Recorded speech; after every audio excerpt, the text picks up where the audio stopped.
மாணவர்களுக்கு இடையே கோஷ்டி மோதல். நெல்லை மனோன்மணியம் சுந்தரனார் பல்கலைக்கழகம் தற்காலிகமாக மூடல். மறு அறிவிப்பு வரும் வரை விடுமுறைக்கு உத்தரவு. நெல்லை தென்காசி 4 வழி சாலையில் பேட்டையை அடுத்த அபிஷேகப்பட்டியில் மனோன்மணியம் சுந்தரனார் பல்கலை வளாகம் உள்ளது. இங்கு மோட்டார் சைக்கிள்களில் வரும் மாணவர்கள் தங்களது வாகனங்களை நிறுத்துவதற்காக பல்கலைக்கழகம் நுழைவாயிலின் அருகில் அனைத்து வாகனங்களுக்கும் பார்க்கிங் வசதி உள்ளது. இந்நிலையில் வரலாற்று துறையில் 1ஆம் ஆண்டு படித்து வரும் மாணவரான தச்சநல்லூர் அடுத்த மணிமுத்தீஸ்வரம் வாழவந்த அம்மன் கோவில் தெருவை சேர்ந்த முத்துப்பாண்டி மகன் லட்சுமி நாராயணன் நேற்று தனது வாகனத்தை நிறுத்தத்தில் நிறுத்தாமல் கேண்டீன் அருகில் ஓட்டியுள்ளார். வரலாற்று துறை 2ஆம் ஆண்டு மாணவர் அருள் முத்துச்செல்வன், நீ எப்படி மோட்டார் சைக்கிளை இங்கு கொண்டு வந்தாய் என கேட்டுள்ளார். இதில் வாக்குவாதம் ஏற்படவே லட்சுமி நாராயணுக்கு ஆதரவாக வரலாற்று துறையில் படிக்கும் ஆகாஷ் வந்துள்ளார். வாக்குவாதம் முற்றிடவே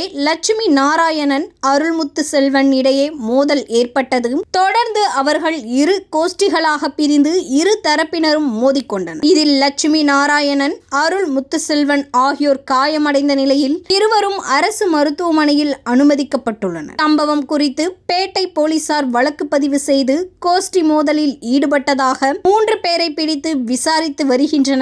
இதனிடையே மனோன்மணியம் சுந்தரனார் பல்கலைக்கழகத்தில் மாணவர்களுக்கு இடையே ஏற்பட்ட மோதலின் காரணமாக மறு உத்தரவு வரும் வரை பல்கலைக்கழகத்தில் அனைத்து வகுப்புகளுக்கும் விடுமுறை அளித்து பல்கலைக்கழக நிர்வாகம் உத்தரவிட்டுள்ளது. இதனால் பல்கலைக்கழகம் மூடப்பட்டது.